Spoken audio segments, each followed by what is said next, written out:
அடிக்கிற வெயிலுக்கு எந்த ஜூஸ் குடிக்கிறீங்களோ இல்லையோ இந்த முலாம்பழ ஜூஸை மட்டும் மிஸ் பண்ணாமல் குடிங்க. இந்த முலாம்பழ ஜூஸ்ன்றது முலாம்பழம்னு கேள்விப்பட்டிருப்பீங்க, ஆனால் ஆயுர்வேதத்தில் மதுபலான்னு சொல்லுவாங்க. இந்த மதுபலா பழத்தோட பலன்கள் வந்து இந்த முலாம்பழ ஜூஸில் விட்டமின் சி சத்தும் நார்ச்சத்தும் நிறையவே இருக்குன்னு தான் சொல்லணும். ஸோ இந்த ஜூஸை எப்படி ஸ்பெஷலாக போடலாம், ஸோ இதை நம்ம எவ்வளோ ஸ்பெஷலாக போடுறதுல கடைசியாக ஒரு சீக்ரெட்டான பொருள் சேர்க்க போகிறோம். அந்த பொருள் சேர்க்கறது மூலியமாக ரொம்பவே உடம்பை வந்து குளிர்ச்சியாக்கக்கூடும். ஸோ இந்த வெயில் காலத்தில் இப்படி ஜூஸ் குடிச்சிங்கன்னா ரொம்ப எனர்ஜெட்டிக்காகவும் புத்துணர்ச்சியாகவும் நாள் முழுவதும் ஃப்ரெஷ்ஷாக இருப்பீங்க. ஸோ எப்படி செய்யலாம் பார்க்கலாம் வாங்க. இதுக்கு நம்ம முலாம்பழம் எடுத்திருக்கோம். இதில் உள்ள வந்து அந்த மேல் தோலை விட்டுட்டு உள்ளே வந்து பார்த்தீங்கன்னா ஸ்கூப்பு இல்லை வந்து கரண்டி வச்சு இந்த மாதிரி வந்து சதை பகுதிகள்லாம் வந்து எடுத்துக்கங்க. ஒரு பழம் வந்து நம்ம வாங்கினோன்னா ஒரு ஃபேமிலியே ஜூஸ் குடிக்கலாம். ஆனால் கடையில் நம்ம பார்த்தீங்கன்னா ஒரு ஜூஸ் வந்து 30 ரூபாய் வரைக்கும் சேல் பண்ணுறாங்க.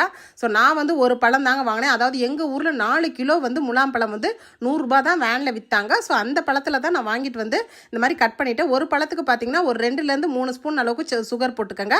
இப்போ ஒரு சின்ன டம்ளரில் 1 டம்ளர் பால் சேர்த்துக்கலாம். இது எல்லாமே நம்ம மிக்ஸி ஜாரில் பிளெண்ட் பண்ண. பொதுவாகவே நீங்கள் ஜூஸ் போடும்போது சாதா தண்ணி ஊற்றுறது மூலியமாக வந்து அந்தளவு சில்னஸ் கிடைக்காது. இந்த மாதிரி ஐஸ் கட்டிகளை வந்து உடச்சி இதோட பிளெண்ட் பண்ணி எடுக்கும் போது பார்த்தீங்கன்னா ஜூஸ் வந்து நல்ல சில்னஸாகவும் இருக்கும், டேஸ்ட்டாகவும் இருக்கும். ஸோ நான் ஐஸ் கியூபி இந்த மாதிரி சேர்த்துக்கிட்டேன். ஸோ ஒரு ஃபேமிலியே குடிக்கிற அளவுக்கு ஒரு முலாம்பழம் நம்ம ரெடி பண்ணியாச்சு. லைட்டாக வந்து ஒரு 1/2 டம்ளர் மட்டும் தண்ணி சேர்த்து நல்லா பிளெண்ட் பண்ணி எடுத்தாச்சு. பாருங்கள் நல்லா க்ரீமியாக இருக்குது. பால் வந்து சின்ன டம்ளரில் 1 டம்ளர் தான் சேர்க்கணுங்க, கரெக்டான அளவு. ஸோ இல்லாட்டி ஃபுல்லாகவே வந்து மில்க் ஷேக் மாதிரி ஆகிடும். ஸோ இப்போ இதை வந்து நம்ம வடி கட்டிக்கலாம். வடி கட்டினதுக்கு அப்புறம் நம்ம சீக்கிரட்டான பொருள் என்ன சேர்க்கலான்றத பார்க்கலாம். ஸோ சிஸ்டத்தில் உட்காந்து நைட் ஷிஃப்ட் ஒர்க் பார்க்குறவங்களா இருந்தாலும் சரி, அதுக்கப்புறம் பார்த்தீங்கன்னா டே ஷிஃப்ட் பார்க்குறவங்களா இருந்தாலும் சரி, இந்த மாதிரி வந்து ரொம்பவே டயர்ட்னஸாக ஸ்கூல் விட்டு ரொம்ப டயர்ட்னஸாக எக்ஸாம் எழுதி கலத்து போனவங்க பசங்களுக்கும் சரி, ஒர்க்கிங் உமன்ஸாக இருந்தாலும் சரி, எல்லாருக்குமே வந்து ஒரு எனர்ஜெட்டிக்கான ட்ரிங்க்னு இதை சொல்லலாங்க. இந்த ட்ரிங்கை வந்து இந்த வெயில் காலத்தில் அடிக்கடி வந்து மலிவாக விற்கக்கூடிய இந்த முலாம்பழத்தை வாங்கி உங்கள் வீட்டில் உள்ள ஃபேமிலியில் எல்லாருமே தாராளமாக தினக்கும் கூட குடிக்கலாங்க.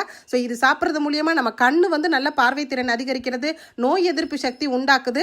அதோடு இல்லாமல் எப்போவுமே சுறுசுறுப்பாக இருக்க முடியுங்க. ஸோ இதில் நம்ம சேர்க்கக்கூடிய அந்த சீக்ரெட் பொருள் என்னன்றது பார்ப்போம். அதுதாங்க பாதாம் பீசின். பாதாம் பீசனை வந்து நைட்டே நான் ஊற வச்சுட்டேன். ஸோ இந்த ஜூஸில் வந்து நம்ம பாதாம் பீசின் சேர்த்து சாப்பிட்றது மூலியமாக நம்ம உடம்பு வந்து ஹீட்டையும் வந்து குறைச்சிருதுன்னு தாங்க சொல்லணும். உடம்பு வந்து குளிர்ச்சியை வந்து ஏற்படுத்தக்கூடிய ஒரு சூப்பரான பாதாம் பீசின் வந்து எல்லா ஜூஸ்லையும் நம்ம சேர்ப்போம். ஆனால் இந்த முலாம்பழ ஜூஸில் இந்த மில்கோட கலந்து மிக்ஸ் பண்ணி குடிச்சு பாருங்கள், வேற லெவலாக இருக்கும். உங்கள் வீட்டில் உள்ளவங்க முலாம்பழ ஜூஸ் இவ்வளோ ஒரு டேஸ்ட்டான்னு சொல்லிட்டு வச்சுட்டு நீங்கள் திரும்புறதுக்குள்ளே குடிச்சிருவாங்க. ஸோ ரொம்பவே ஹெல்த்தியான இந்த முலாம்பழ ஜூஸை இவ்வளோ ஒரு டேஸ்ட்டாக வந்து செஞ்சு கொடுங்க. இப்போ சம்மர் சீசன் தொடங்கிருச்சு. உங்கள் உடம்பை வந்து குளிர்ச்சியாக்கக்கூடிய நிறைய ஃப்ரூட்ஸ் வந்து நீங்கள் எடுத்துப்பீங்க. ஸோ இந்த முலாம்பழ ஜூஸை தினைக்கும் வந்து 30 நாள் நீங்கள் குடிச்சிங்கன்னா உங்கள் ஃபேஸ் வந்து நல்ல சைனிங்காக, உங்கள் ஸ்கின் வந்து நல்ல க்ளோ கொடுக்கும். அதோட மட்டும் இல்லாமல் கண் பார்வை திறன் வந்து குறைபாடு உள்ளவங்க இதை தாராளமாக எடுத்துக்கலாம். நல்லா வந்து உங்களுக்கு பார்வை திறன் வந்து அதிகமாக மேம்படுதுன்னு சொல்கிறாங்க. அது மட்டும் இல்லாமல் இந்த வெயிலில் பார்த்தீங்கன்னா ரொம்பவே டீஹைட்ரேட் ஆகும். நிறைய ஒர்க் பண்ணுறவங்களுக்கு அதிகமாக தண்ணி தாகம் எடுத்துக்கிட்டே இருக்கும். அதோட இல்லாமல் நீர்ச்சத்தோட அளவுகள் ரொம்பவே கம்மியாக இருக்கும். அப்படிப்பட்டவங்க இந்த ஜூஸை எடுத்துக்கிறது மூலியமா